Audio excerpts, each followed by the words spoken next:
गया, नवंबर, दिसंबर, जनवरी, फरवरी, 4 महीने कोमट पानी पीना। फिर मार्च आ जाएगा, मार्च में गुड़ी पड़वा आएगी ना, तो गुड़ी पड़वा के बाद आप पानी पीना ताम्र पात्र का रखा हुआ, तांबे के भांडे में रखा हुआ, तो 3 महीने पीना। मार्च, अप्रैल, मई, मई जब आ जाएगा तभी मिट्टी के भांडे का पानी पीना, लेकिन बर्फ डाला हुआ गार पानी कभी नहीं पीना। अभी जब ठंडी का समय है, नवंबर, दिसंबर, जनवरी, फरवरी, तो कोमट पानी पीना है, थोड़ा गर्म करके पीना है। फिर उसके बाद तांबे के भांडे का पीना है 3 महीने, और बाकी 3-4 महीने जो बच गया तो मिट्टी के भांडे का पानी पीना है। गार पानी, बर्फ का पानी कभी गलती से भी नहीं पीना। अच्छा, अब आगे चलता हूं। एक और पथ्य है कि सुबह सुबह जब आप सोकर उठते हैं तो रात्रि में, मैंने आपसे कहा ना, लार तो बनती रहती है लेकिन कम होती है, लेकिन रात्रि में जो लार बनती है ये बहुत बहुत कीमती होती है, सबसे ज्यादा कीमती होती है। तो जैसे ही सुबह आप सोकर उठे हैं तो सबसे पहले पानी पीना ताकि लार अंदर जाए। कुल्ला नहीं करना, दांत नहीं घिसना, पहले पानी पीना। अगर आपको दांत घिसना है तो रात्रि को जेवन नंतर, यदि आप सोते हैं ना तो दांत घिस के सोना, सवेरे उठ के पहले पानी पीना, उसके बाद संडास जाना, संडास से बाहर आने के बाद फिर दांत घिसना।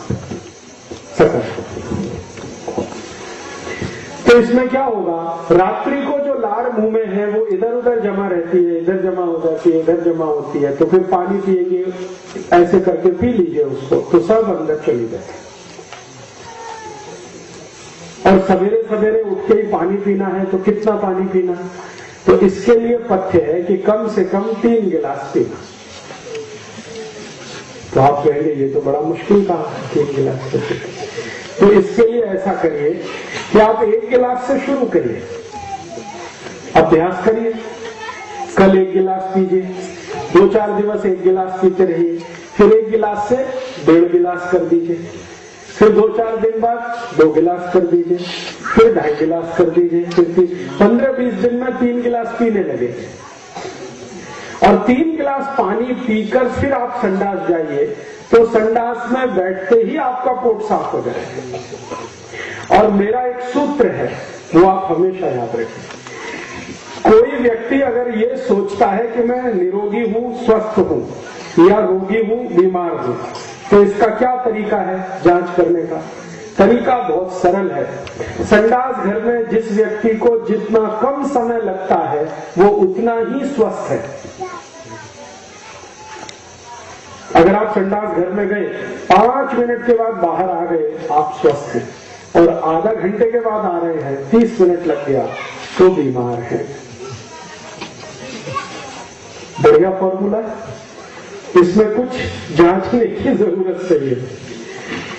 आपको बैठते ही पोट साफ होना चाहिए, तो आप स्वस्थ हैं, और बैठ के इंतजार करना पड़ता है तो बीमारी है।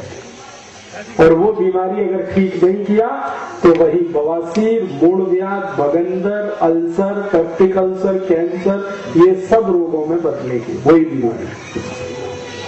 इसलिए बैठते ही पोट साफ होना चाहिए। तो बैठते ही आपका पोट साफ होगा जो आप ये नियम का पालन करेंगे। सुबह उठते ही पहले 3 गिलास पानी पी लीजिए, घूट घूट भर के, फिर संडास के लिए जाइए, बैठते ही पोट साफ हो जाएगा। अब मैंने आपको जो पथ्य बताए हैं वो 10 हो गए, फिर से याद कराता हूं। सबसे पहला पथ्य में बोला था भोजन के 1 तास बाद पानी पीना, पहला। दूसरा पथ्य मैंने बोला कि भोजन को चबा चबा के खाना, जितने दांत हैं उतनी बार चबाना। तीसरा पथ्य मैंने बोला कि कभी भी भोजन करना है और उसके बाद पीना है कुछ, तो सकाळी जेवण नंतर ज्यूस, दुपारी जेवण नंतर ताक, रात्रि जेवण नंतर दूध।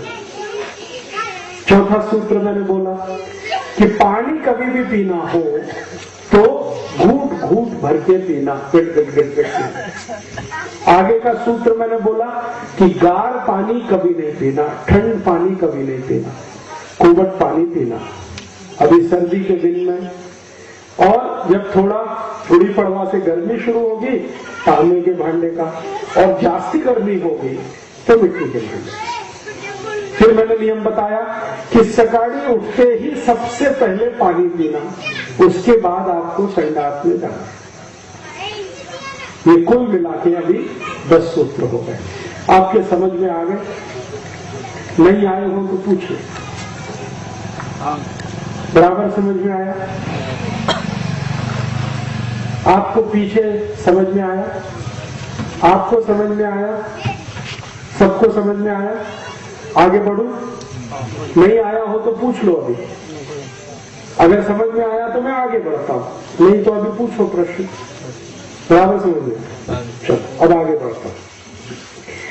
हमारे शरीर को जीवन जितना आवश्यक है, नींद उतनी ही आवश्यक है।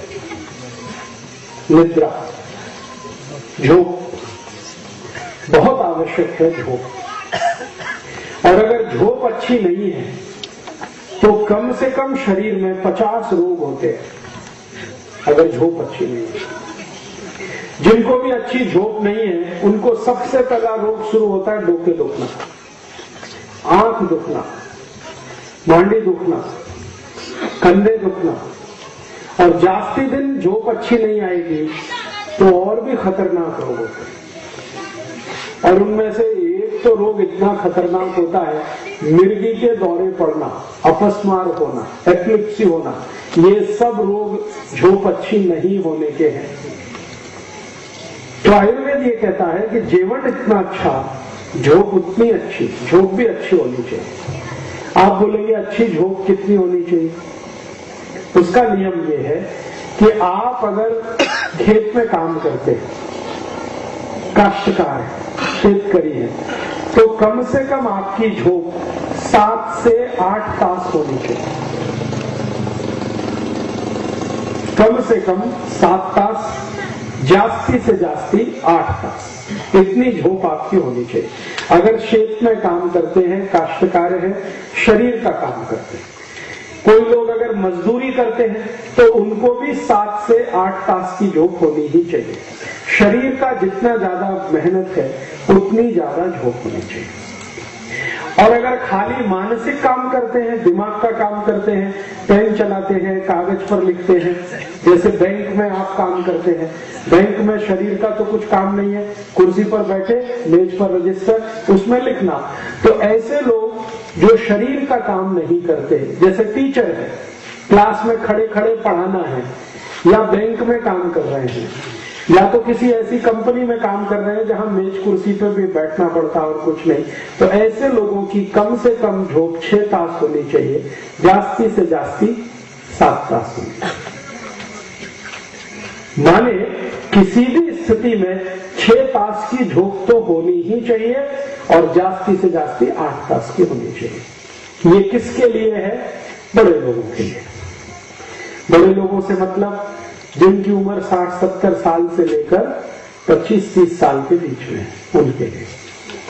और जिनकी उम्र 14-15 साल के आसपास है, 20 के नजदीक है, वो 1-2 तास जास्ती सो सकते हैं, 9 तास की झोंक ले सकते हैं। और उससे भी छोटे हैं, 5-6 साल के बच्चे हैं, इनको 10 तास की झोंक चल सकती है। और जो सबसे छोटे बच्चे हैं, 3 बरस से कम, उनको 12 से 14 तास की झोंक चाहिए। और जो 1 बरस से कम है, उनको 18 तास की झोंक चाहिए। ये है। तो बच्चे की उम्र जितनी कम है, झोंक उतनी ज्यादा, उम्र जितनी ज्यादा, झोंक उतनी कम। तो हम देख लें हमारी उम्र क्या है, उसके हिसाब से जोड़ लें। अब अच्छी झोंक आए आपको, तो इसके लिए आयुर्वेद ने कुछ पथ्य बताया। सबसे पहला पथ्य ये है कि रात्रि को झोंक लेने का समय पक्का करिए आप 9 बजे। तो 9 बजे आपको सोना है तो सुबह 6 बजे उठिए, बराबर झोंक पूरी होगी। और अगर कुछ ज्यादा देर हो रही है तो 10 बजे सोइए, सुबह 7 बजे तो हर हालत में उठ जाइए। और 9 बजे के पहले सो सकते हैं 8 बजे, तो सुबह 5 बजे उठ जाइए। 7 बजे सो सकते हैं तो सुबह 4 बजे उठ जाइए। समय नक्की करिए, ये पहला सूत्र है। दूसरा नियम है, दूसरा सूत्र है कि आपको शाम को अच्छी झोंक लेने की है, तो झोंक लेने से कम 2 से 3 तास पहले आपका भोजन होना चाहिए। अगर 9 बजे झोंक लेना है तो 6 बजे आपको भोजन खाना चाहिए। 10 बजे झोंक लेनी है तो 7 बजे आपका भोजन हो जाना चाहिए। ये बहुत आवश्यक है। अगर आप ऐसा करेंगे कि 10 बजे भोजन किया और सीधे झोंकने के लिए लेट गए, तो जरूर आपको हृदय घात होगा, कोई नहीं रोक सकता। डायबिटीज भी होगा, कोई नहीं बचा सकता। आर्थराइटिस भी होगा। खाना खाते ही जो सोने के लिए जाते हैं उनको बहुत तकलीफ आती है। इसलिए आयुर्वेद का नियम यह है कि जब भी आपको सोना है 8 बजे, 9 बजे, 10 बजे आप तय करिए, उसके 3 तास पहले भोजन होना,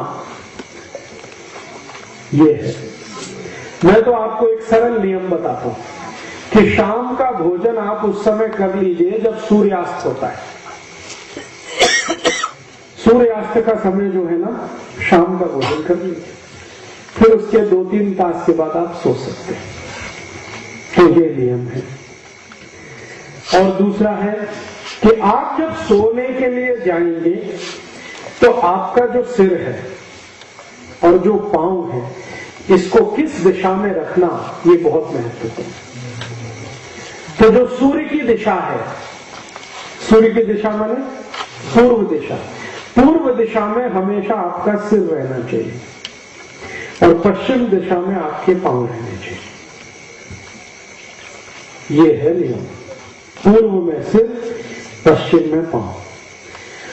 और कभी कभी अगर इसमें कुछ बदल करना है तो एक ही बदल हो सकता है कि दूसरा आपको बदल करना है तो दक्षिण में सिर और उत्तर में पांव। कभी भी उत्तर दिशा में सिर करके मत सोना, नहीं तो बहुत जल्दी मृत्यु आएगी। आपको मालूम है, जिस व्यक्ति की मृत्यु हो जाती है उसका सिर हमेशा उत्तर की दिशा में किया जाता है, पांव दक्षिण में, क्योंकि उत्तर की दिशा मृत्यु की दिशा है। मरने के बाद ही व्यक्ति का सिर उत्तर में किया जाता है, जीवित रहने पर नहीं। तो इसलिए इसका याद रखना बहुत जरूरी है। पूर्व दिशा में सिर, पश्चिम में पांव, ये सबसे अच्छा है। और अगर कुछ कारणवश नहीं हो पा रहा है तो दक्षिण में सिर, उत्तर में पांव कर सकते हैं। आज ही घर में बदल कर लीजिए।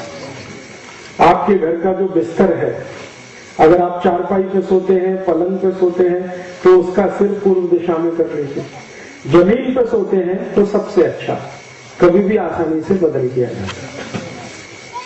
तो अच्छा झोंक लेना है तो पूर्व में सिर करिए, ठीक है। अब उसके आगे का एक तथ्य है कि जब आप झोंक लेने के लिए लेट गए, तुरंत झोंक आनी चाहिए आपको। ये नहीं कि ऐसे ऐसे बदल कर रहे हैं, करवट बदल रहे हैं, कभी इधर कभी इधर, कभी इधर कभी इधर। बहुत लोग हैं आधा आधा तास ऐसे ही घूमते रहते हैं बिस्तर पे, झोंक ही नहीं आती। तो इसका मानिए कुछ रोग है आपको। तो तुरंत आपको झोंक आए, इसके लिए एक बहुत सरल पथ्य है आयुर्वेद का कि आप जैसे ही लेट गए तो ये दाहिना नाक है ना, इसको बंद कर दीजिए और बाएं नाक से सांस भरिए और छोड़िए, सांस भरिए, सांस छोड़िए, सांस भरिए, सांस छोड़िए, ऐसे करके।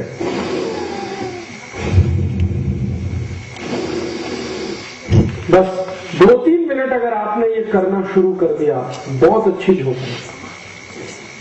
2-3 ही मिनट इसका असर होता है। फिर सो जाइए, फिर कोई हरकत नहीं। अब आप पूछेंगे कि भाई सोने का कैसे है? सीधा सोना, पेट के बल सोना, पीठ के बल सोना, ऐसे करवट में, ऐसे करवट में। तो रात्रि को जब सोना हो तो पीठ नीचे पेट ऊपर ऐसे ही सोना अच्छा होता है, अच्छी झोंक उसी में आती है। दोपहर को अगर आप सोना चाहते हैं भोजन के बाद तो हमेशा ये जो बायां हाथ है ना, लेफ्ट, क्या कहते हैं, डावा मराठी में, तो डावा बाजू आपको लेटना चाहिए दोपहर को भोजन नंतर। तो दोपहर की झोंक लेनी है तो ऐसे करके लीजिए, रात्रि को दोनों हाथ फैला के सिर आसमान की तरफ, चेहरा आसमान की तरफ, पीठ के नीचे ऐसे सोना है। तो झोंक अच्छी आएगी, तो झोंक से होने वाले रोग कभी नहीं आएंगे। ठीक है।